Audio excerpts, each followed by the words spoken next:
É, Woody, estás aqui? Não, também está vazia. Woody!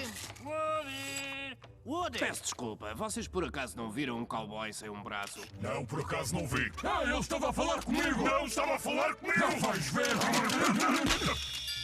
Pois é, nós pensávamos que a entrada para a fortaleza do Zerg era pelo portão principal, mas a entrada secreta é à esquerda. Está escondida nas sombras. À esquerda nas sombras. Ok. Moshi Moshi Knishi-san! É uau! Vem alguém! Escondam-se! Sim, uau! Eu estou no escritório. Houve um grande acidente, mas eu não vou amassá-lo com detalhes. Deixe-me confirmar o seu número de fax. Mais devagar, são muitos números. Já está. É ele! O homem frango! Estranho, não parece um galináceo. Não há dúvida de que é ele o raptor. O raptor. Tenho a certeza que foi o Zerg quem o enviou.